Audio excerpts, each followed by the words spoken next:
அருட்பெருஞ்சோதி அருட்பெருஞ்சோதி தனிப்பெரும் கருணை அருட்பெருஞ்சோதி.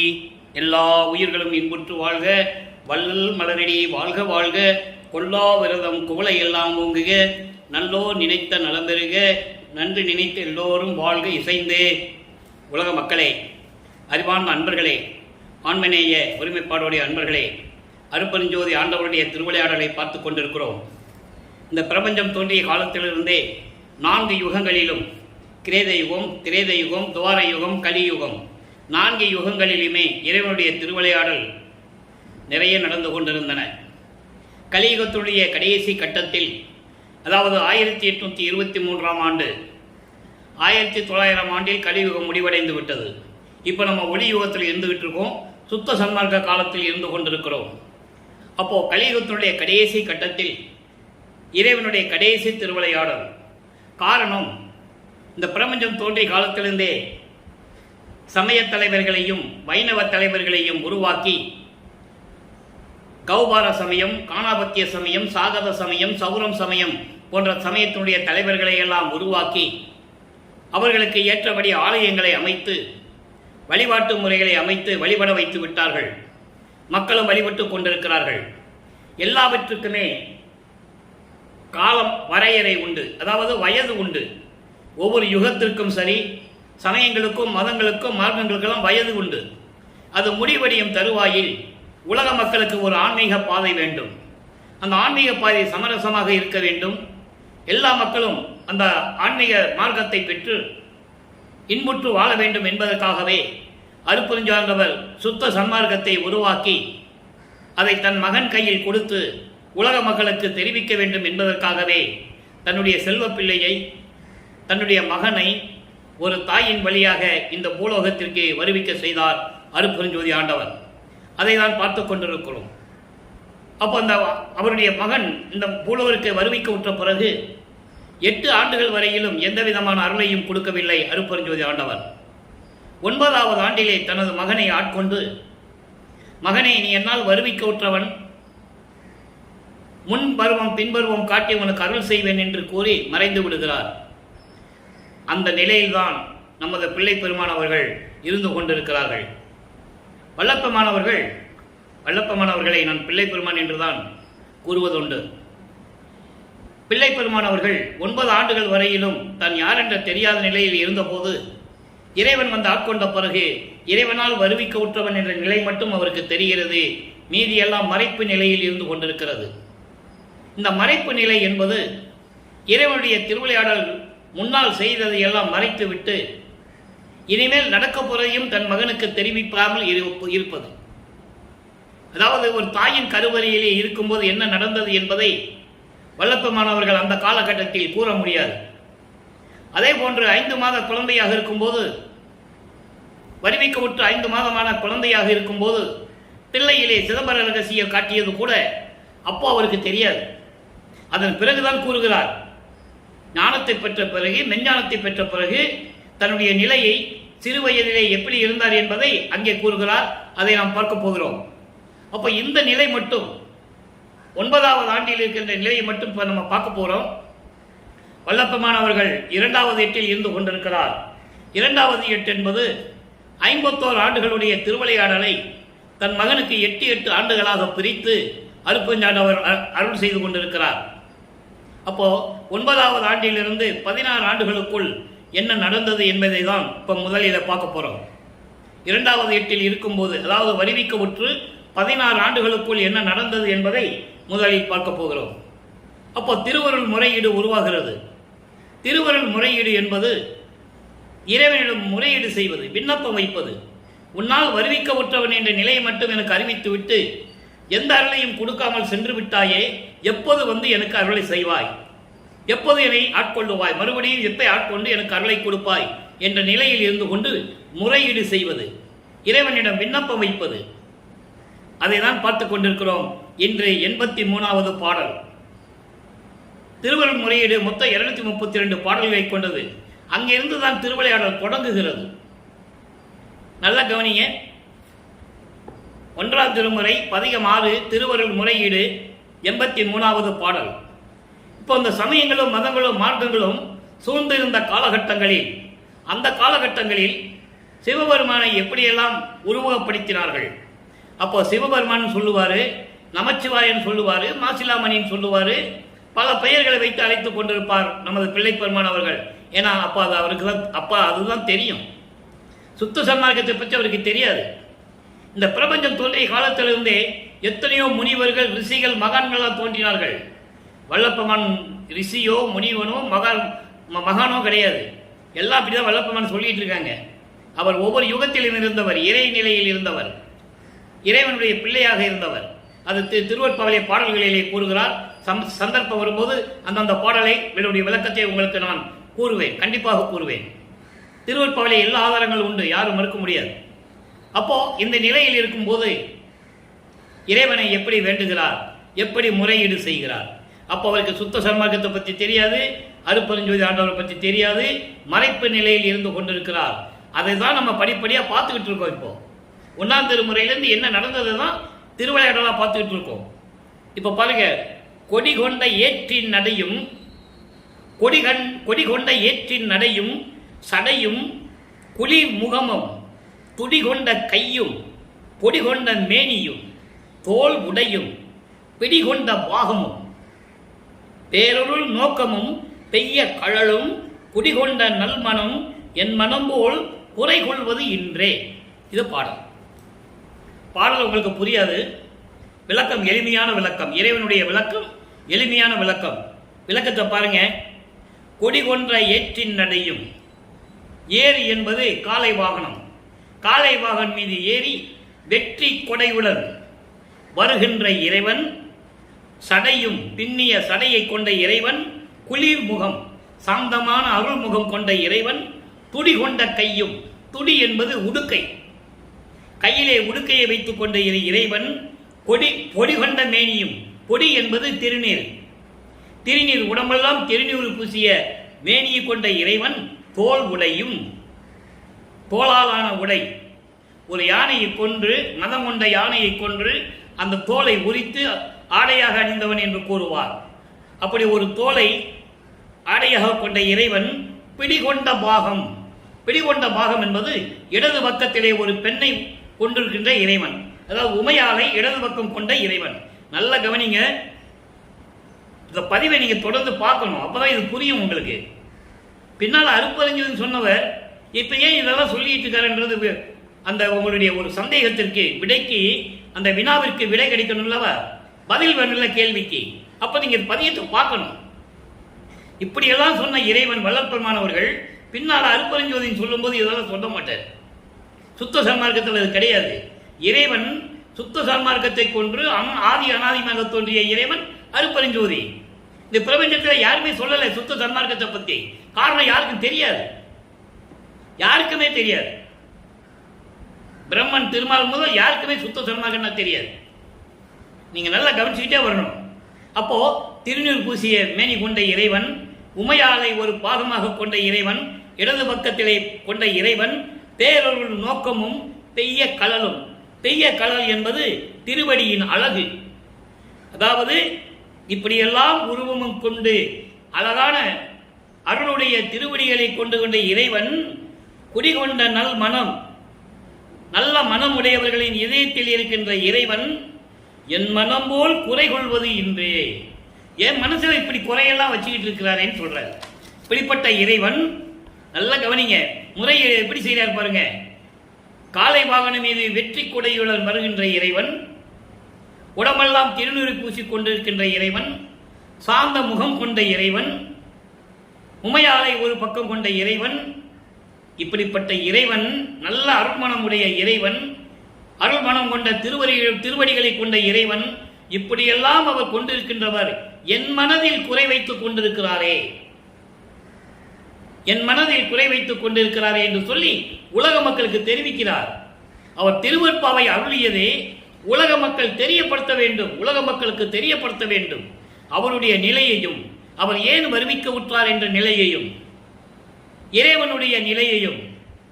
சுத்த சன்மார்க்கம் பெறுவதற்கு முன்னால் இந்த பிரபஞ்சத்தில் இறைவன் எப்படியெல்லாம் இருந்தான் என்பதையும் தெளிவாக குறிப்பிட வேண்டும், உலக மக்களுக்கு தெரிவிக்க வேண்டும். இப்ப எல்லாம் முறையீடு செஞ்சிட்டாரா? இப்படிப்பட்ட இறைவன் என் மனதில் குறையை வைத்துக் கொண்டிருக்கிறாரே, நான் என்ன செய்வது? இறைவா, விரைவில் வந்து எனக்கு அருள்வாயாக என்று சொல்லி இந்த பாடலை நமக்கு அருளி இருக்கிறார்கள். அடுத்து பாருங்க, இரண்டாம் திருமுறை உருவாகிறது.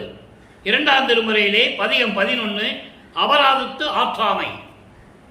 இறைவனால் வரிமிக்க ஒற்றன் என்ற நிலை தெரிந்த பிறகு, இறைவனிடம் முறையீடு செய்த பிறகு, நான் இப்படியெல்லாம் இருந்து கொண்டிருக்கிறேனே, எனக்கு என்ன அபகாரம் கொடுத்தால் தகும்?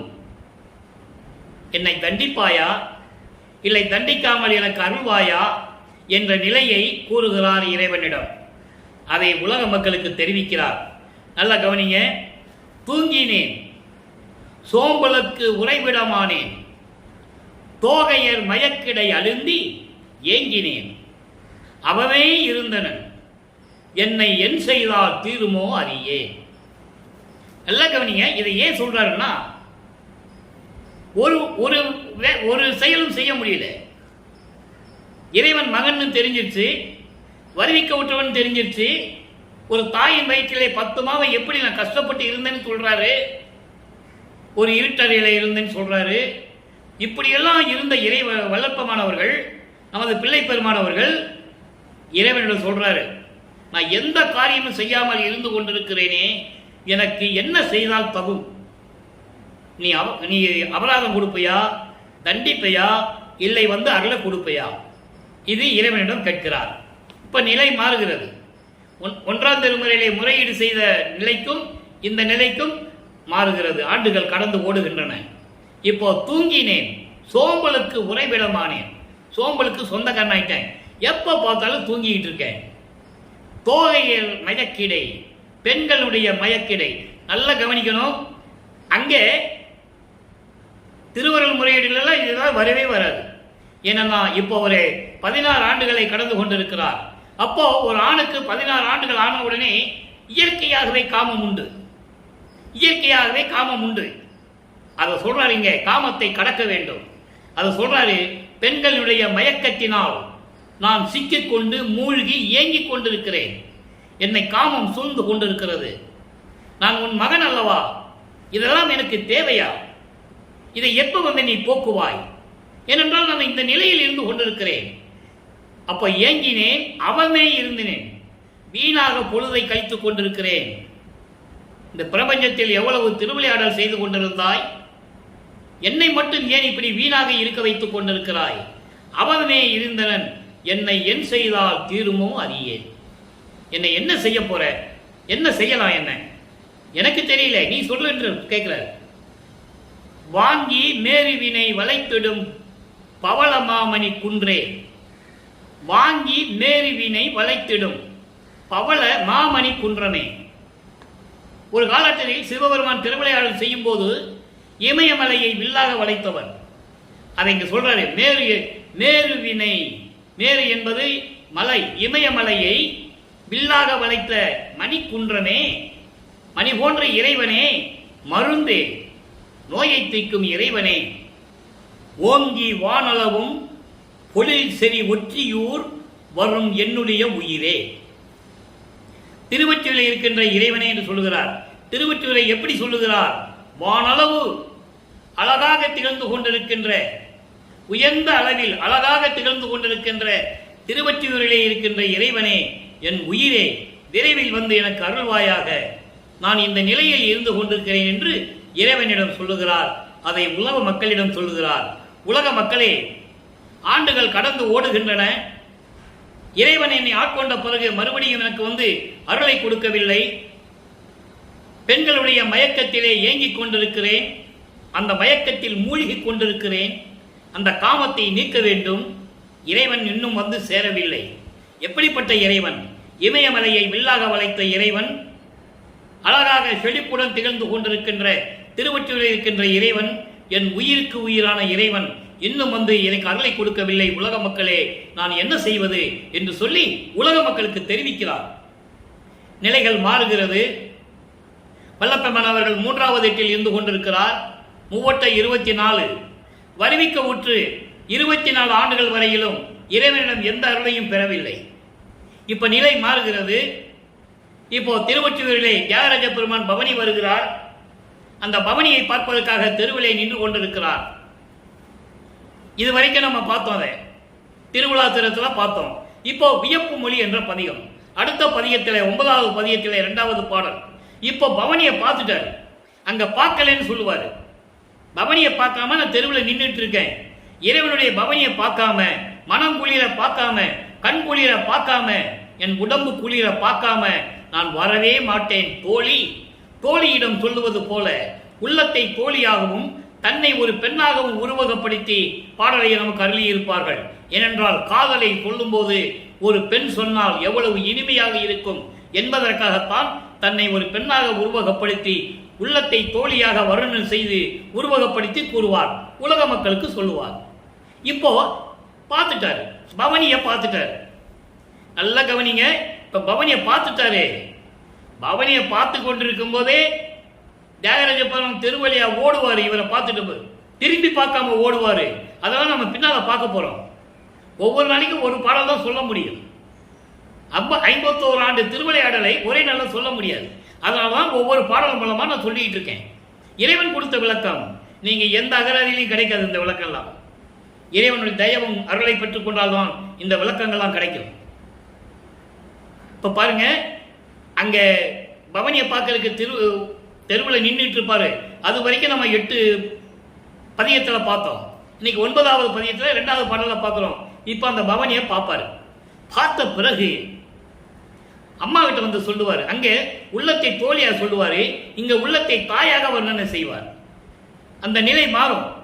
அப்போ தாய்கிட்ட சொல்லும்போது தாய் மகளிடம் எப்படி சொல்லுவாள் தெரியுமா? அதை தான் நீங்க பார்க்க போறீங்க. அதனால உலக மக்களுக்கு எப்படி தெரிவிக்கிறார்? திருவில் தோன்றும் மகளே, நீ செய்த தவம்தான் யார் அறிவார்? மறுவில் தோன்றும் கொன்றை அருந்தார் மார்பர். அந்தார், அந்தார் மார்பர். அந்தார்னா மாலை. கொன்றை மலர்களை கொடுத்து மாலையாக மார்பிலே அணிந்து கொண்ட இறைவன். ஒற்றி மாநகரார் கருவில் தோன்றும் எங்கள் உயிர் காக்க நினைத்த கருணையினார் உருவில் தோன்றும் தியாகதம்மை கூடி உடலம் குளிர்ந்தனையே. நிலைகள் மாறுகிறது இல்லையா? பவனியை பார்க்கறது நின்றுட்டு இருக்கிறதோட பதியம் முடிஞ்சது. அந்த பதியம் இப்ப பவனியை பார்த்த உடனே தாய் சொல்றா மகள்கிட்ட, உள்ளம் சொல்லுது மகள்கிட்ட, இதை உலகத்துக்கு சொல்லுகிறார். முதல்ல இந்த பாடலி விளக்கத்தை பார்ப்போம்.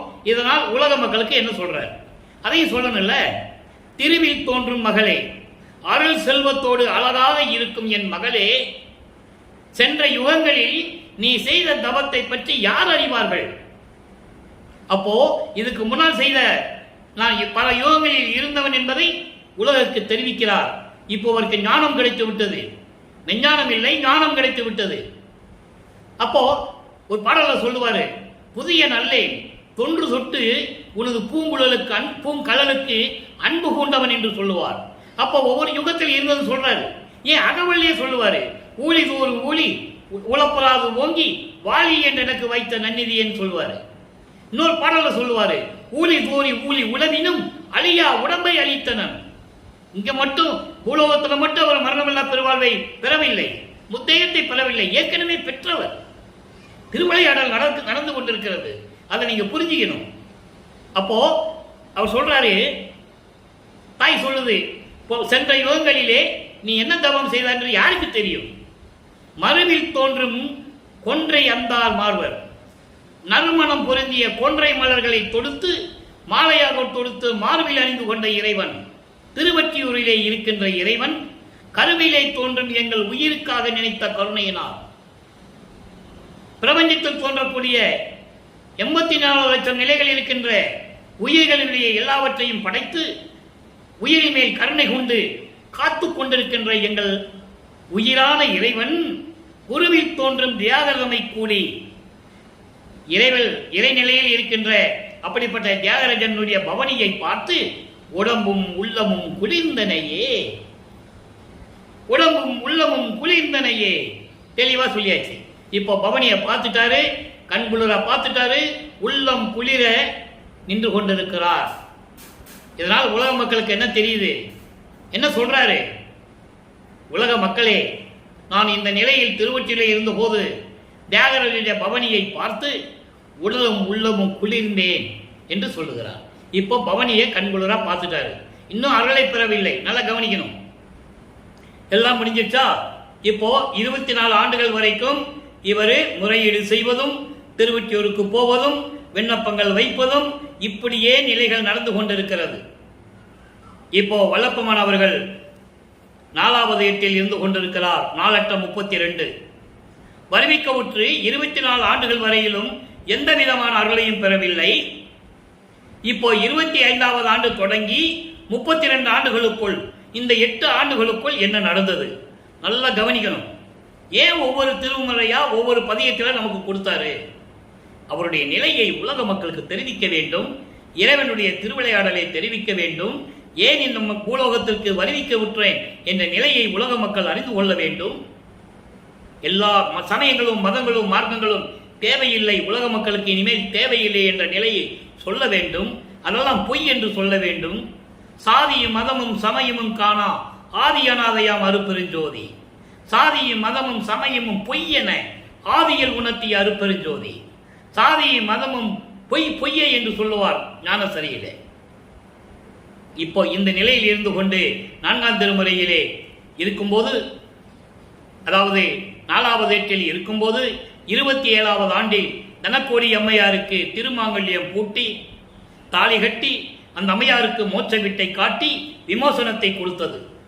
இது முக்கியமான இறைவனுடைய திருவிளையாடல்ல ஒரு பகுதி. அது உலக மக்கள்கிட்ட யாரும் சொல்லல. அதுதான் விஷயம். அதான் மக்களுக்கு தெரியாது. அகலியை சொன்னாங்க. கௌசிக முனிவனுடைய மனைவிய அகலியை கௌசிக மணியன் இந்திரன் போய் உறவாடிட்டு வரும்போது கௌசிக முனி சாபம் இடுகிறான் தன் மனைவிக்கு. கல்லாக கடவுது. புருஷனுக்கும் இந்திரனுக்கு வித்தியாசம் தெரியல உனக்கு, அவன் வந்து உடலுறவு செஞ்சுட்டு போயிட்டான், நீ சம்மதிச்சிருக்கேன்னு சொல்லி சாபம் கொடுத்துருவான். அப்போ அவ அழுவா. விமோசனம் நான் எப்படி வாங்குறதுன்னு அழுவா. ராமர் தெரியாத யுகத்தில் ராமருடைய பாதம் படும்போது உனக்கு விமோசனம் கிடைக்கும். இது புராணங்களில் வரும். இதையெல்லாம் சொன்னாங்க. மக்களுக்கு தெரியும். திருவிற்பால் இருக்கிறது மக்களுக்கு தெரியாது. சொல்லல. சொன்னா புரிஞ்சுக்குவாங்க. அறிவுள்ள மக்கள் சொன்னா புரிஞ்சுப்பாங்க. யாரும் சொல்லல. அப்போ இந்த நிலையில் இருக்கும்போது தனக்கோடி அம்மையாருக்கு தாலி கட்டி திருமாங்கல்யம் பூட்டி மோட்ச வீட்டை காட்டி விமோசனத்தை கொடுத்தது 27வது ஆண்டு. நமது பிள்ளை பெருமானவர்கள் வருவிக்க விட்டு 27வது ஆண்டில் இந்த திருவிளையாடல் நடக்கிறது. திருமணத்தின் போது பிரம்மன், திருமால், ருத்திரன் போன்ற வானவர்கள் வந்து அங்கே அமர்ந்திருக்கிறார்கள். மக்களுக்கு தெரியாது, மானிட பிறவிகளுக்கு தெரியாது. இவர் சொல்றாரே அங்கு அமர்ந்திருந்தார்கள். ஆனால் என் தாயும் தந்தையும் அதை பார்க்க வரவில்லை. என் மனம் எப்படி துடித்தது தெரியுமா என்று சொல்லுவார். இப்போ வல்லப்பமான் அவர்கள் 27வது ஆண்டை கடந்து 32வது ஆண்டுக்கு வரும்போது அவருடைய நிலை மாறுகிறது. சுத்த சன்மார்க்கம் என்ற ஒரு மார்க்கம் தன் தந்தையிடம் இருப்பதையும் தந்தையிடம் அதை பெறப்போவதையும் அருப்பெருஞ்சோதி ஆண்டவர் தான் இறைவன் என்பதையும் அப்போ அவருக்கு தெரியும். ஆனால் சொல்ல மாட்டார். அதை தான் இப்போ நம்ம பார்க்க போகிறோம். 33வது ஆண்டில் இதெல்லாம் கடந்த பிறகு சமயங்களையும் மதங்களையும் மார்க்கங்களையும் சொல்லப்பட்ட சங்கற்ப விகற்பங்களை எல்லாம் நீக்கிவிட்டு பற்றுகளை எல்லாம் அறுத்துவிட்டு எல்லாவற்றையும் விட்டு வரும்போதுதான் சொல்லுவார். இப்ப பாருங்க, அருட்பிரகாச மாலை 8வது பாடலில் என்ன சொல்றார்? இறைவன் எப்படி மகனை சமாதானப்படுத்துவதற்காக தெருவிலே நடந்து வருகிறார் என்பதை இங்கே குறிப்பிடுகிறார். நெடுமாலும் பன்றி என நெடுங்காலம் விரைந்து நேடியும் கண்டறியாத நீடிய பூம்பாதங்கள். அற்புதமான இடம். ஒரு பிரபஞ்சத்தினுடைய ஒரு திருவிளையாடலையும் சொல்லுகிறார். திருமாலுக்கு 10 அவதாரங்கள் கொடுத்தது அருட்பெருஞ்சோதி ஆண்டவர். பிரம்மனையும் திருமாலையும் படைத்தது அருட்பெருஞ்சோதி ஆண்டவர். ஆனால் என்னை படைத்தது என் தந்தை என்று சொல்லுவார். நல்லா புரிஞ்சுக்கணும். நீங்க பிரபஞ்சத்தை 5 தொழில்களையும் செய்து கொண்ட பதத்தலைவர்கள் தான் 5 தொழில்களை செய்து கொண்டிருந்தார்கள். ஆனால் நமது வள்ளல் பெருமானை, நமது பிள்ளை பெருமானை படைத்தது யார்? அருட்பெருஞ்சோதி ஆண்டவர். அதனால்தான் பிரம்மனும் திருமாலும் மற்ற வானவர்கள் எல்லாம் என்னை வந்து வணங்குகிறார்கள் என்று சொல்லுவார். இந்த பாடலை பின்னால பார்க்க போறோம். இது ஏன் சொன்னாரு? அவருடைய இறைநிலையை உலக மக்களுக்கு தெரியப்படுத்த வேண்டும். நல்ல பச்சிட்டவங்க. நெடுமாலும் பன்றி என திருமாலுக்கு 10 அவதாரம் கொடுத்தது அருட்பெருஞ்சோதி ஆண்டவர். மற்ற கூர்ம வராக, இந்த வராக தான் இந்த பன்றி அவதாரம். நரசிம்ம, வாமன, பரசுராம, இந்த 6 அவதாரங்களும் கிரேத யுகத்தில் கலங்க மார்க்கத்தில் ஏற்பட்டது. கலங்க மார்க்கம், கலக மார்க்கம், ஒரே சண்டை, எல்லாம் ஒருத்தன் அடிச்சுட்டு பூரா செத்து போவான். திரேத யுகத்தில் ஒரே ஒரு அவதாரம் தான் ராமன் அவதாரம், திராவக மார்க்கம். மண்ணாசை, பெண்ணாசை, பொன்னாசை கொண்டு படையெடுத்து கொண்டு அடுத்தவன் மனைவியின் மேல் ஆசை கொண்டு திரிந்ததெல்லாம் திரேத யுகம். அதான் திராக யுகம் சொல்லுவோம். திராவகம்னா என்ன? திராவகத்தை ஊற்றுனா அப்படி புகை எல்லாம் பூரா அழிஞ்சு போகும். ஒரு இடத்துல மரத்து மேலேயோ ஆளு மேலேயோ திராவகத்தை ஊற்றுனா எரிஞ்சு போவான். அந்த மார்க்கம். ஆக துவாபர யுகத்தில் தான் 2 அவதாரம், கிருஷ்ண அவதாரம், பலராம அவதாரம். அப்போ அந்த வராக அவதாரம் இதுக்காகவே எடுத்தது. இறைவனுடைய திருவடியை பார்ப்பதற்காக பன்றி உருவம் எடுத்து பல கால தேடியும் கூட காண முடியாத திருவடிகள். அப்படிப்பட்ட திருவடிகள் தொடு மாலை என வரும் பூமகள் முடியில் சூட்டி. பூமகள் முடியில் சூட்டி என்பது இந்த மண்ணிலே கால் வைத்து, பூமகள் என்று சொல்லக்கூடிய இந்த மண்ணுலகத்திலே இந்த மண்ணின் மேல் கால வைத்து பகல் கடந்த நிலையில் மாலையில் எல்லாம் என்னை தேடி பார்த்து விட்டு, அதான் சொல்றாரு தொடு மாலை. பகல் முடிந்து மாலை நேரம் தொடுகின்ற நேரையில் நான் எங்கே இருக்கிறேன் என்று என்னை தேடி பார்த்து மண்ணிலே திருவடி வைத்து காலால் நடந்து வந்து, கால் வலிக்க நடந்து வந்து தொல்வினை ஏன் இருக்கும் இடத்தனை தேடி. அதாவது சூரியன் அஸ்தமாகிற நேரத்திலேயே மகனை தேட ஆரம்பிக்கிறார். எப்படி சொல்றார் பாருங்க. என்னை தேடி வந்து தொடர்ந்து கடுமாலைன்னா நடு இரவுல தான் எல்லாமே நடக்குது. கடுமாலை நடு இரவிலே கதவு திறப்பித்து. அப்ப என்ன பண்றாரு இவரே? கதவை பூட்டிடுறார். அவருக்கு உறுதி, ஒரு பயங்கரமான கோபம். இத்தனை வருஷமா வரிவு கூட்ட பிறகு இத்தனை வருஷமா வந்து அருளை கொடுக்கலையேன்னு சொல்லி கோபம் அவருக்கு. வல்லப்பம்மனுக்கு கடும் கோபம் வரும். பயங்கரமான கோபக்காரர். போய் கதவை பூட்டிக்கிட்டார். பூட்டி உள்ள தாழ்பா போட்டார். மனசு மாறி கூட நான் கதவை திறந்துருவேன் அப்படின்னு சொல்லி தாழ்பா போட்டார். இறைவனுக்கு தெரியாம இருக்கணுமா? மகனுடைய கோபம் இறைவனுக்கு தெரிஞ்சிருச்சு. ஆஹா, சாது மிரண்டால் காடு கொள்ளாது. அதனால அவனுக்கு கோபம் வந்துச்சு. இனிமே அவனுக்கு தாமதிக்க கூடாதுன்னு சொல்லி மண்ணிலே கால் பதித்து கால் வலிக்க நடந்து வந்து திருவடிகள் வலிக்கன்னு சொல்லுவார். எப்படிப்பட்ட திருவடிகள்? திருமால் பார்க்க முடியாத திருவடிகள். பன்றி உருவம் எடுத்து பல காலம் தேடுறான். பிரம்மன் முடியை தேடி அன்னப்பறவையா போறான். அது இன்னொரு பாடல சொல்லுவார். அப்படிப்பட்ட திருவடிகள் என்னை பார்க்க நடந்து வந்து என்னை தேடி வந்து கதவை திறப்பித்து, அவர் அருளால் கதவை தாழ்பால் திறக்குது. கையை காட்டாரு, தாழ்பால் ஓடுது. கதவை திறப்பித்து கடையேனை அழைத்து, வாமகனை என்று என்னை அழைத்து, ஒரு கால் உள்ள இருக்கு, ஒரு கால் வெளியே இருக்கு. என் உள்ள போயிட்டோம்னா திருப்பி கதவை போட்டிக்கிட்டோம்னா அன்பால நம்ம கட்டுப்பட்டுருவோம். நம்ம கதவை திறக்க முடியாது. இன்னும் ஆண்டுகள் இருக்குது. இப்ப 32 ஆண்டுகள் தான் ஆயிருக்கு. இன்னும் 19 ஆண்டுகள் இருக்கு சொல்லி ஒரு காலை வெளியே வச்சு ஒரு காலை உள்ள வச்சு வாமகனை என்று சொல்லி அழைத்து ஒன்று கொடுத்து. ஒன்று என்பது அருள் கொடை. அது என்ன அருள் கொடைன்றதை அவரும் சொல்லல, இப்ப நம்மளும் சொல்ல முடியாது. பின்னால் பாட்டில் தான் சொல்ல முடியும். இந்த பாட்டுக்கு விளக்கம் தர ஒன்று கொடுத்து கொடுமாலை விடுத்து. கொடுமாலை என்பது மாயைகளும் மயக்கங்களும் கொண்டது.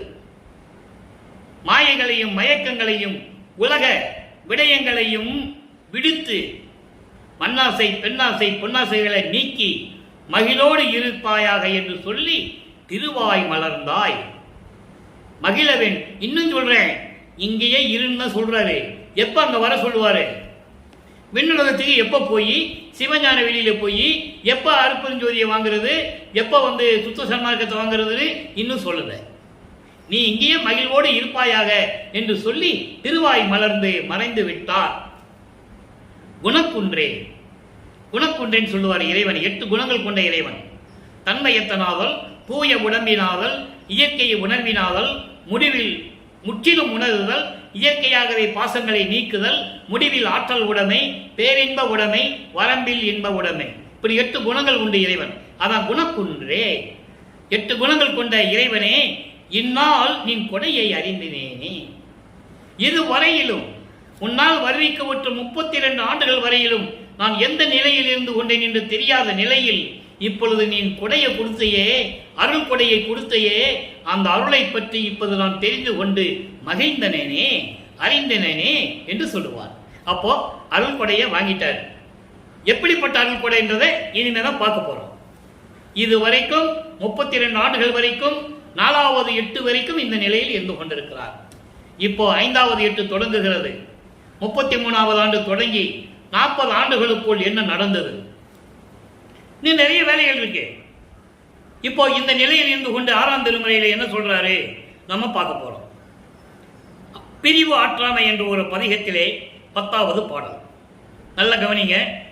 ஏன் சொல்றேன்னா, பாதி இரவில வந்துன்னு சொல்லுவாரு. இரவில வந்து அருள் கொடையை கொடுத்தாருன்னு சொன்னார்ல, என்ன கொடுத்தாருன்னு மக்களுக்கு சொன்னார்ல, பாதி இரவில் எழுந்தருளி பாவியேனை எழுப்பி அருப்பெருஞ்சோதி அழித்து என் உள்ளகத்தை சூழ்ந்து கலந்து துலங்குகின்றாய். நீதி பேரின்ப நிதி நான் பெற்ற நெடும் பெற்றை ஓதி முடியாது, என்னை போல் இவ்வுலகம் பெறுதல் வேண்டுவனே. அப்ப என்ன அருள்கொடையை கொடுத்தாருன்றதை 6ஆம் திருமுறையில் வந்து சொல்றாரு. பாதி இரவில் இந்த பாவியனை எழுப்பி கையில் அருள்ஜோதியை கொடுத்து என் உள்ளம் மூல கலந்து சுழந்து துலங்குகின்றாய், விளங்குகின்றாய், என் உள்ளத்திலேயே இருக்கின்றாய். பேரின்ப நிதியே, சத்தியஞான சபையிலே அருள்நடனம் செய்து கொண்டிருக்கின்ற இறைவனை. சத்தியஞான சபை என்பது அங்கே திருச்சிற்றம்பலத்தில் இருப்பது சொல்றார். அதுக்கப்புறம் தான் இங்கே சத்தியஞான சபையை கட்டினது 1872வது ஆண்டு. அதை நம்ம பின்னால பார்க்க போறோம். இப்போ திருச்சிற்றம்பலத்தை தான் நம்ம சொல்லிட்டு இருக்கிறோம். அப்படிப்பட்ட நிலையில் நெடும்பேற்றை ஓதி முடியாது என்போல் இவ்வுலகம் பெறுதல் வேண்டுவனே, என்னை போல இந்த உலக மக்கள் எல்லாம் பெற வேண்டும் என்று சொல்லி கூறுகிறார். இப்போ 6ஆம் திருமுறையிலே பதிகம் 32 இறைவன் யார் என்று சொல்லுகிறார். இதுவரைக்கும் தியாகராஜ பெருமான் சொல்லுவாரு, சிவபெருமான் சொல்லுவாரு, நமச்சிவாயனும் சொல்லணும் சொல்லுவாரு, சிவாய நமன் சொல்லணும் சொல்லுவாரு, எல்லாம் சொல்லுவார். காரணம் சொல்லிதான் ஆகணும், காலத்தின் கட்டாயம். அதை மட்டும் நீங்க நினைச்சுக்கணும். அப்படி சொன்னவர் இப்ப ஏன் இப்படி போயிட்டாரு, நம்ம அப்புறம் நம்மளும் திருநூறு பூசிக்கலாம் அப்படின்னு சுத்த சமாளிக்கத்து வந்த பிறகு பூசக்கூடாது. அது ஒரு நிலை. சமயங்களும் மதங்களும் மார்க்கங்களும் சூழ்ந்திருந்த நிலையில் அது ஒரு நிலை இருந்தது. ஆனா அருப்பெருஞ்சோதிவன் சொல்லும் போது, சுத்த சமாளிக்கத்துக்கு வரும்போது இந்த சங்கற்பெல்லாம் இருக்கக்கூடாது. அதை சொல்றாரு. கடவுள் யாருன்னு சொல்றாரு, அருப்பெருஞ்சோதி என் ஆண்டவர். ஒரு பதியத்திலே 10 பாடல்கள் உண்டு. இன்னைக்கு 8வது பாடல்ல பார்க்க போறோம். பதிசார வைத்து நல்லா கவனிக்கணும். இப்போ சுத்த சன்மார்க்கத்தை வாங்கணும்.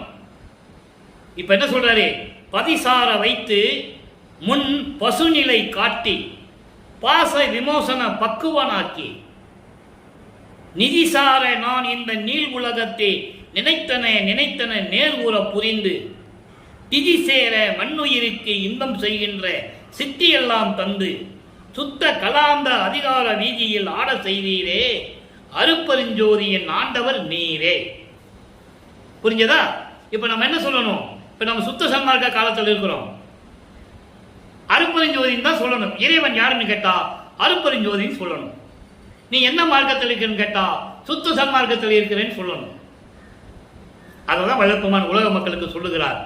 பதிசேர வைத்து கடவுள் நிலையில் என்னை வைத்து, நல்லா கவனிக்கணும்.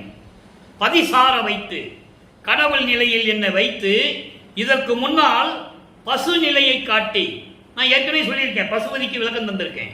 பசு என்பது உயிர் நிலை, ஆன்மா நிலை.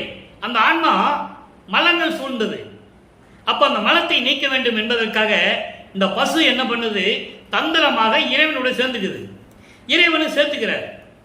அதனால பசுபதினு அவருக்கு பேரு. ஆன்மாவை சுத்தப்படுத்த வேண்டுமே, அந்த உயிர்நிலையை சுத்தப்படுத்த வேண்டுமே சொல்லி பசுவை ஏற்றுக்கொள்ளுகிறார். ஆக அந்த நிலையையும் எனக்கு காட்டி பாச விமோசன பக்குவனாக்கி, பாசம் என்ற மலத்தை நீக்கி என்னை பக்குவனாக்கி, எனக்கு விமோசனம் கொடுத்து, பாசத்தை விமோசனம் கொடுத்து, பாசத்தை நீக்கி என்னை பக்குவனாக்கி. பாசம் என்பது மாயைகள், மயக்கங்கள், உலக ஆசைகள், மண்ணாசை, பெண்ணாசை, பொன்னாசை, பற்றுகள், சொந்தம், அண்ணன், தம்பி, இந்த பற்றுகள் எல்லாவற்றையும் நீக்கி என்னை பக்குவனாக்கி நிதிசார எனக்கு அருள் செல்வத்தை கொடுப்பதற்காக சொல்றார் பாருங்க. அருள் செல்வத்தை கொடுப்பதற்காக நான் இந்த நீள் உலகத்தை, இந்த பூலோகத்தை, நீள் உலகம் என்பது பாரம்பரியமிக்க பெரிய உலகம், இந்த பூலோகத்தில் நான் நினைத்ததை எல்லாம் நேர்கூற புரிந்து நேரே வந்து எனக்கு அருளை கொடுத்து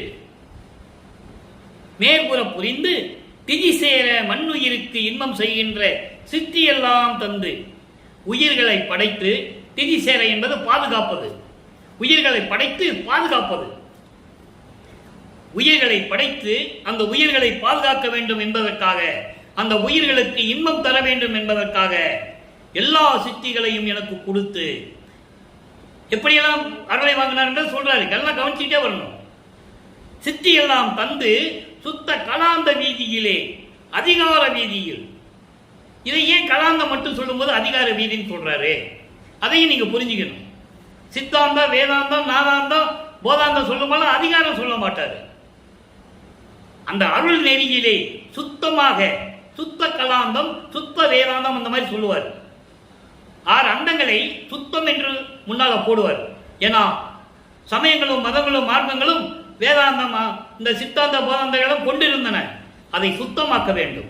அதில் இருக்கிற குறைகளை நீக்க வேண்டும், அறியாமைகளை போக்க வேண்டும், பொய்களை நீக்கி உண்மையான நிலைகளை உலக மக்களுக்கு தெரிவிக்க வேண்டும். அதனால அதிகார வீதியில் கலாந்தம் என்பது கலைகளை அடக்கியது. வேதங்கள் 4, ஆகம நிலைகள் 28, இப்படி ஒவ்வொரு நூல்களுடைய நிலைகளை எல்லாம் அடக்கி அதனை அதிகாரமாக வைத்துக் கொண்டு, அதிகாரம் செலுத்தி அதனுடைய விளக்கங்களுக்கெல்லாம் விளக்கமாக இருந்து கொண்டு என்னை ஆட செய்தீரே, என்னை செயலாற்ற வைத்தீரே, அருப்பெருஞ்சோதி என் ஆண்டவர் நீரே என்று சொல்லி இந்த பாடலை அருளியிருக்கிறார்கள். எனவே உலக மக்களுக்கு தெரிவிக்கிறார். உலக மக்களே, என்னை கடவுள் நிலை வைத்து சுத்த சன்மார்க்கத்தை கொடுத்து கடவுள் நிலையில் வைத்து என்னை பக்குவனாக்கி பாசத்தை விமோசனம் கொடுத்து அதை நீக்கி பசுநிலையை காட்டி எனக்கு அருளையும் கொடுத்து உயிர்களை படைத்து காக்கக்கூடிய திறமையை கொடுத்து எல்லா சித்துகளையும் கொடுத்து சுத்த கலாந்த அதிகார வீதியில் வேதங்களையும் ஆகமங்களையும் அடக்கி ஆளுகின்ற அந்த தகுதியையும் எனக்கு கொடுத்து விட்டீரே, அருப்பெருஞ்சோதி தான் ஆண்டவர், என் ஆண்டவர் நீரே என்று கூறுகிறார். இதை சொன்னார்னு நீங்க புரிஞ்சுக்கணும். இனிமே சமயங்களும் மதங்களும் மார்க்கங்களும் நமக்கு தேவையில்லை. இந்த சிவபெருமான், தியாகராஜ பெருமான் என்ற பேரெல்லாம் நமக்கு தேவையில்லை. இந்த சங்கற்ப விகற்பங்கள் எல்லாம் நமக்கு தேவையில்லை. இறைவன் ஒருவனே, ஆதியும் அந்தமில்லா தோன்றிய இறைவன் அருப்பெருஞ்சோதி என்ற நிலையை உலக மக்களுக்கு தெரிவித்து விட்டார். இப்போ பதிகம் 45 அச்சோ 10 என்ற பதிகம். அச்சோ 10 என்பது இறைவனுடைய அருளை பெற்றதை வியப்பாக சொல்லுவது, 10 நிலைகளில் சொல்லுவது. இன்று 8வது பாடல். இதுவரை 7 பாடலுடைய விளக்கங்களை பார்த்திருக்கிறோம். இன்று 8வது பாடல். அன்பர்களே, ஏன் திருவிளையாடலை சொல்லும்போது ஒரு கதையாக சொல்லாமல் ஏன் ஒவ்வொரு பதிகத்திலிருந்தும் ஒரு பாடலை சொல்லுகிறோம் என்றால், மக்களுக்கு புரிய வைக்க வேண்டும். எல்லா உண்மைகளும் திருவெட்பாவையில் இருக்கின்ற நிலையை உலக மக்களுக்கு தெரியப்படுத்த வேண்டும். இதுவரை யாரும் இப்படி ஒரு நிலையை தெரியப்படுத்தினால்தான் சுத்த சன்மார்க்கம் மக்களிடம் போய் இன்னும் சேரவில்லை. யாருக்கு தெரியாது, பொதுப்படையாக தான் பேசினார்கள்.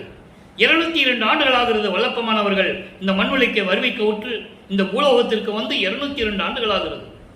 யார் சொன்னார்கள்? பொதுப்படையாக பேசினார்கள். வல்லப்பமான் சோறு போட சொன்னார்கள். உண்மை, சோறு போட சொன்னார். அவருடைய நிலையை யார் சொன்னது?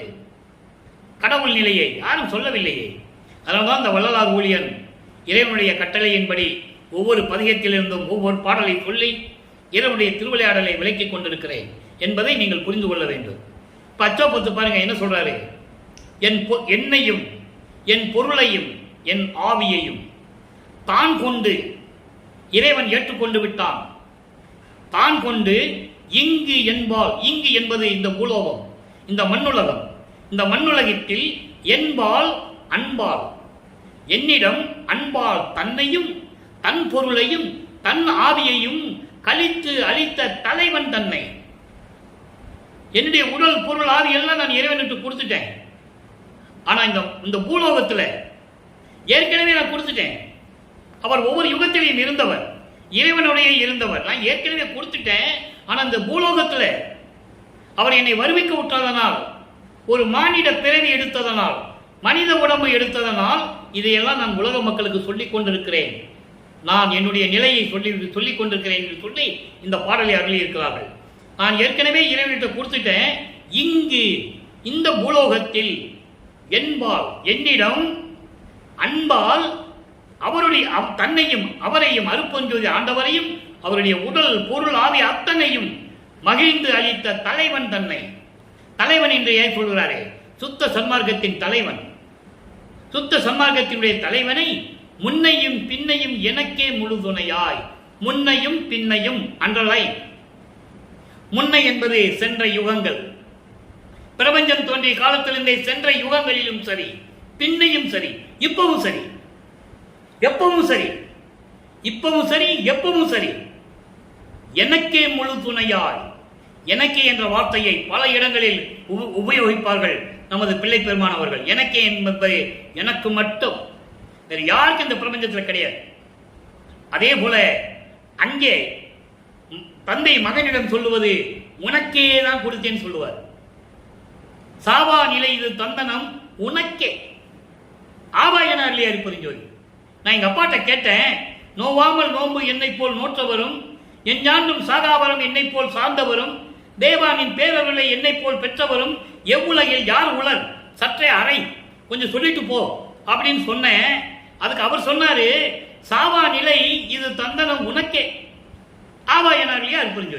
தட்ஸ் ஆல் யுவர் ஆனர் அப்படின்னு சொல்ற மாதிரி அவர் தந்தைகிட்ட கேட்க, தந்தை மகனுக்கு சொல்றாரு, இல்ல மகனே, நான் யாருக்கும் கொடுக்கல, உனக்கு மட்டும் தான் கொடுத்துருக்கேன். அப்போ எனக்கே முழு துணையாய், சென்ற யுகங்களிலும் சரி, இந்த பிரபஞ்சம் தோன்றிய காலத்திலிருந்தும் சரி, இப்போ பூலோகத்திலும் சரி, எப்பவும் சரி, எனக்கே முழு துணையாய் இருக்கின்ற இறைவன், அப்படி இருக்கின்ற முதல்வன் தன்னை, முதல் கடவுளை, என்னுடைய அன்னையை, தாய் போன்ற உள்ளம் கொண்ட எனது இறைவனை, சிற்றம்பலத்தை என் அருப்பெருஞ்சோதியை பெற்றேன். அச்சோ அச்சோ என்றால் அதிசயமாக சொல்லுகிறார். இது ஒரு அதிசயமே, அதிசயமே, அதிசயமே என்று சொல்லுகிறார். ஆக அவருடைய நிலையையும், ஏற்கனவே பிரபஞ்சத்தில் அவர் இருந்த நிலையையும், முன்னேயும் பின்னேயும் என்று சொல்லுகிறார். அற்புதமான ஒரு நிகழ்வு, அற்புதமான ஒரு இடம் திருவெண்பாவில். இது வல்லப்பமான ஒரு யுகத்தில் இருந்தார் என்பதை நீங்கள் புரிந்து கொள்ள வேண்டும். இப்போ அருள் கொடை, இப்போ அருளை கொடுத்தாருன்னு சொல்லியாச்சு, அருப்பெருஞ்சோதியை பெற்றேன்னு சொல்லியாச்சு. அதனுடைய சிறப்பை சொல்லணும்ல. திரு அருள் கொடை என்ற பதியத்திலே 10 பாடல்களை கூறியிருக்கிறார். இதுவரை 7 பாடலை பார்த்திருக்கோம். இன்னைக்கு 8வது பாடல், பதியம் 89. நாய் எனவ தெரிந்தேனே, நாய் எனவே தெரிந்தேனே, உன்னால வடிவிக்க உற்று இத்தனை ஆண்டுகள் வரையிலும் நாய் போன்று திரிந்து கொண்டிருந்த என்னை, எப்போ சமயங்களிலும் மதங்களிலும் மார்க்கங்களில் இருந்து கொண்டு மனம் ஒரு நிலையில் இல்லாது நாம் நாய் போன்று தெரு தெருவாக சுத்தி கொண்டிருந்த என்னை வலிந்து அழைத்து, விரும்பி என்னை வலுக்கட்டாயமாக அழைத்து, நான்முகன் மால் தூய பெருந்தேவர் செய்யும் தொழில் புரி என்று அமுது அளித்தாய். பிரம்மனும் திருமாலும் தூய பெருந்தேவர் என்று சொல்லுகிறார். ருத்திரனை சொல்லுவார். ருத்திரன் ஏன் ருத்திரன் மட்டும் தூய பெருந்தேவன் சொல்றாரே, அவன் சைவ சமயத்தை சேர்ந்தவன். பிரம்மனும் திருமாலும் வைஷ்ணவ சமயத்தை சேர்ந்தவர்கள். அதனால ருத்திரனை தனியா சொல்லுவார். பிரம்மனும் திருமாலும் ருத்திரனும் செய்து கொண்டிருக்கின்ற அந்த தொழில்களை எல்லாம் அவர்களிடமிருந்து புடுங்கி, அவர்களிடமிருந்து அபகரித்து, இனிமே உங்களுக்கு இது கொடுக்க மாட்டேன், என் மகனுக்கு கொடுக்க போறேன்னு சொல்லி அவங்ககிட்ட இருந்து வாங்கி எனக்கு கொடுத்து விட்டாய். அமுது அளித்தாய், அருளமுது அளித்தாய். நாயகா, நின் சபை அடியார் சபை நடுவே இருக்க வைத்து அருளி சேய் எனவே வளர்க்கின்றாய். சொல்லிட்டாரா? இவன் தான் என் மகன் என்று சமரச சுத்த சன்மார்க்க சாதுகளின் நடுவிலே நிற்க வைத்து, விண்ணுலகமும் மண்ணுலகமும் பார்க்கும்படி இவன் என் மகன் என்று என்னை வளர்க்கின்றாய். எவ்வளவு அற்புதமான இடம். அப்ப வல்லப்பெருமான் யாரு? பிள்ளை பெருமான் யாரு? அருப்பஞ்சோடைய மகன் என்ற நிலையை நீங்கள் புரிந்து கொள்ள வேண்டும். இது இறைவனுடைய திருவிளையாடலால் இந்த பூலோகத்திலே ஒரு தாயின் கருவறையிலே 10 மாதம் இருந்து கொண்டு வருகிறார். அதை மட்டும் நீங்க புரிஞ்சுக்கணும். இறைவனுடைய திருவிளையாடல். அப்போ வளர்க்கின்றாய், சிற்றபையிலே நடிக்கின்றாய் என்று சொல்லி இந்த பாடலை நமக்கு அருளி இருக்கிறார்கள். அடுத்து பாருங்க, இப்ப எல்லாம் வாங்கியாச்சு, அவர் இறைவன் மகன் என்ற நிலையிலே இருந்து கொண்டிருக்கிறார். ஐந்தொழிலையும் செய்து கொண்டிருக்கிறார். இப்ப அனுபவ சித்தி. அனுபவ சித்தி என்பது அந்த சித்திகளை பெற்றுக்கொண்டு அந்த அருள் வல்லமைகளை எல்லாம் பெற்றுக்கொண்டுடைய அனுபவம் எப்படி இருக்கும் உலக மக்களுக்கு சொல்லணும். தன்னுடைய அனுபவத்தை உலக மக்களுக்கு சொல்லணும். ஏன் சொல்லணும்? ஏன் திருவெட்பாளர் சொல்லணும்? பூலோகத்துக்கு வருவிக்க செய்தவரே எல்லாரும் சாதாரணவன் சொல்லி நினைச்சிடக்கூடாதே. கடவுள் நிலையில் இருக்கின்றவன் என்று உலக மக்களுக்கு தெரியப்படுத்த வேண்டுமே. ஏன்னா இதெல்லாம் யார் சொல்ல மாட்டாங்கன்னு அவருக்கு தெரியும். 202 வருஷமா யார் சொன்னதில்லை, அது அவருக்கு தெரியும். யார் சொல்ல மாட்டாங்க, நம்ம திருவெட்பாவை கொடுத்துட்டு போயிடுவோம், என்றைக்காவது ஒரு நாள் எவனாவது ஒருவன் சொல்லுவான் என்று அவருக்கு தெரியும். அந்த நிலையில் இருந்து கொண்டு இந்த திருவிளையாடலை நான் கூறிக்கொண்டிருக்கிறேன். அனுபவ சித்தி. என்னை யான் மதித்து புகழ்கின்றதன்றி, என்னை யான் மதித்து புகழ்கின்றதன்றி, இஃது எந்தை பிரான் தன்னை யான் மதித்து இங்கு பெற்ற நல்வாழ்வது சாற்று இன்றேன், சாட்டுகின்றேன். என்னை பற்றி சொல்லுவது பெருசு இல்லை. நான் யாரு? அவனுடைய மகன். என்னை பற்றி சொல்லிக் கொண்டிருப்பதில் எனக்கு பெருமை இல்லை. அதோடு மட்டுமல்லாமல் எந்தை பிரான் எனது தந்தை அருட்பெருஞ்சோதி ஆண்டவரை நான் போற்றி இங்கு பெற்ற இந்த இங்குன்ற வார்த்தையை பல இடங்களிலே, ஆயிரக்கணக்கான இடங்களிலே வல்லப்பெருமானவர்கள் நமக்கு அருளியிருப்பார்கள். இங்கு என்பது இந்த பூலோகத்தில். அதை நல்லா புரிஞ்சுக்கணும். இங்குன்னு சொல்லுவாரு, சில இடங்கள் அங்குன்னு சொல்லுவாரு. அங்குன்னா விண்ணுலகம். இந்த பூலோகத்தில் என்னுடைய புகழை பற்றி சொல்லுவது எனக்கு பெருமை இல்லை. அது மட்டுமல்லாமல் என் தந்தையாகிய அருட்பெருஞ்சோதி ஆண்டவரை போற்றி அவளுடைய புகழை சொல்லுவதுதான் எனக்கு நல்வாழ்வளித்து இந்த மண்ணுலகிலே எல்லாவற்றையும் எனக்கு நீக்கி, சமயங்கள் மதங்கள் மரபுடைய தடைகளை நீக்கி எனக்கு நல்வாழ்வு கொடுத்தாரே, அவரை பற்றி தான் நான் சொல்லிக் கொண்டிருக்கிறேன், சாற்றுகின்றேன், சொல்லிக் கொண்டிருக்கிறேன். வினையான் மெலிந்த மெலிவை எல்லாம் விரைந்தே தவித்து, இந்த வினை கொண்டவன் நான் யார் என்று தெரியாத நிலையில் இருந்து கொண்டிருந்த போது, சமயங்களிலும் மதங்களிலும் மார்க்கங்களிலும் ஈடுபட்டுக் கொண்டிருந்த போது என் மனம் எப்படி துன்பப்பட்டது, எப்படி வருத்தப்பட்டது என்பதையெல்லாம் எனது தந்தை நினைத்து அவற்றையெல்லாம் உடனடியாக நீக்கி, விரைந்து தவிர்த்து உடனடியாக நீக்கி.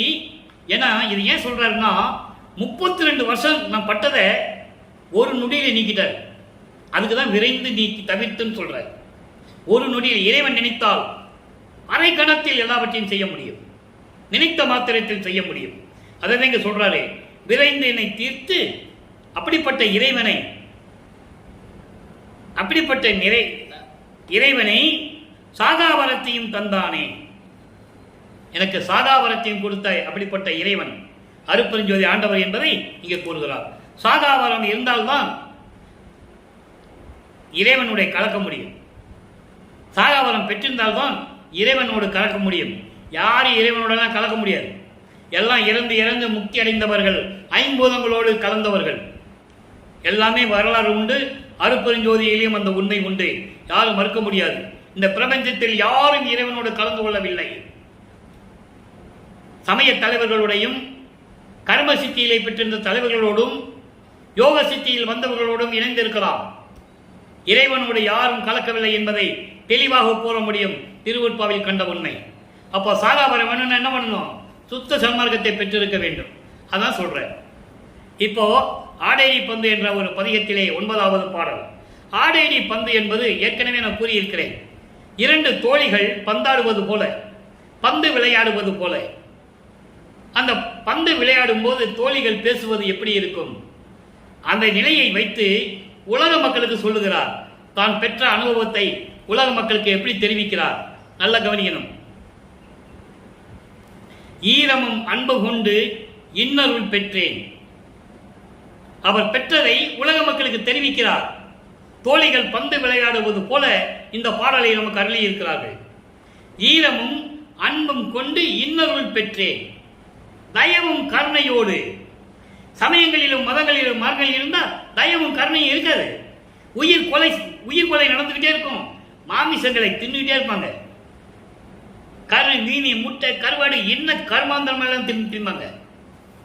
அந்த நிலை இல்லாமல் ஈரமும் அன்பும் கொண்டு, தயவும் கருணையும் உயிர் இரக்கமும் அன்பும் கொண்டு இறைவனுடைய எல்லாரையும் பெற்றுவிட்டேன் பெற்றுவிட்டேன் என்று சொல்லுகிறார். பெற்றேன். என் மார்க்கம் இரவாத சன்மார்க்கம் தோழி. தோழி என்பது இங்க உலக மக்கள். உலக மக்களே, என் மார்க்கம் இரவாத சன்மார்க்கம், சுத்த சன்மார்க்கம். அப்போ அது இருந்தாதான் தயவும் கருணையும் இருக்கும், அன்பு இருக்கும், உயிர் நேயம் இருக்கும், ஆண்மை நேய ஒருமைப்பாடு இருக்கும் என்பதை இங்க தெளிவாக குறிப்பிடுகிறார்கள் என்பதை இங்கே நான் பதிவு செய்ய கடமைப்பட்டிருக்கிறேன். காரமும், நல்லா கவனிங்க, காரமும் மிகு புடி சாரமும் துவர்ப்பும் கைப்போட உப்போட கசப்போட கூட்டி ஊர் அமுது உண்டு நீ ஒளியாதே. ஊர் அமுது என்பது உலகியலிலே எல்லாமே திங்கிறோம், அறு சுவைகளோடு திங்கிறோம். இதெல்லாம் சாப்பிட்டுட்டு நீ செத்து போகாத. உலக மக்களே, இதெல்லாம் நீங்கள் மேற்கொண்டு சாப்பிட்டு நீங்கள் அழிந்து விடாதீர்கள், இறந்து போகாதீர்கள் என்பதை தெளிவாக குறிப்பிடுகிறார்கள். இது ஒரு விளக்கம். ஆனால் சுத்த சன்மார்க்க விளக்கம் என்ன? 6 பிண்ட துரிசிகளை நீக்க வேண்டும். காமம், குரோதம், லோகம், மோகம், மதம், ஆச்சரியம், இந்த 6 பிண்ட துரிசிகளை ஒழித்து உலகினுடைய வாழ்க்கையில் இருக்கின்ற உலக ஆசைகளை நீக்கி, மண்ணாசை பெண்ணாசை போன்றவர்களை நீக்கி, உலக மக்களே நீங்கள் சுத்த சன்மார்க்கத்தை பெற்றுக்கொண்டு இரவாமல் ஒளியாமல் அழியாமல் நீங்கள் நீடூழி வாழ வேண்டும் என்று சொல்லுகிறார். அடுத்து பாருங்க, ஊழிதோறு ஊழியும் உளவாமை ஒவ்வொரு யுகத்திலும் இருந்து கொண்டு அழியாமல் நல்கும் ஆரமுது உண்டு. ஆரமுது என்பது சமரச சுத்த சன்மார்க்கம். நீங்கள் சுத்த சன்மார்க்கத்துக்கு வந்தால் ஒவ்வொரு யுகத்திலும் அழியாமல் இருக்கலாம். அப்படி கொடுக்கக்கூடிய ஒரு சுத்த சன்மார்க்க நெறிதான் சமரச சுத்த சன்மார்க்க நெறி என்று சொல்லுகிறார். ஆக உலக மக்களே, சுத்த சன்மார்க்கத்தில் சேர்ந்து கொண்டு அழியாமல் மரணம் இல்லாமல் ஒவ்வொரு யுகத்திலையும் நீங்கள் இன்பமாக வாழலாம். எனவே எல்லாரும் சுத்த சன்மார்க்கத்துக்கு வாருங்கள் உலக மக்களை என்று அழைக்கிறார். அருப்பெருஞ்சோதி கண்டு ஆடையடி பந்து. அப்படி என்றால் அருப்பெருஞ்சோதியை வணங்கி கொலையும் புலையும் தவிர்த்து உயிர்களை கொலை செய்யாமல், மாமிச உணவுகளை உண்ணாமல், எந்த உயிரையும் தொந்தரவு செய்யாமல் நீங்கள் இருந்து கொண்டு உயிர் நேயத்தோடும் தயவோடும் இரக்கத்தோடும் இருந்து கொண்டு இருந்தீர்கள் ஆனால், அருப்பெருஞ்சோதி ஆண்டவரை வணங்கினீர்கள் ஆனால், நீங்கள் ஒவ்வொரு யுகத்திலும் அழியாமல் இருக்கலாம் என்று சொல்லுகிறார். தான் இருந்து கொண்டிருக்கிறேன், நீங்களும் இருக்கலாம் என்று கூறுகிறார்.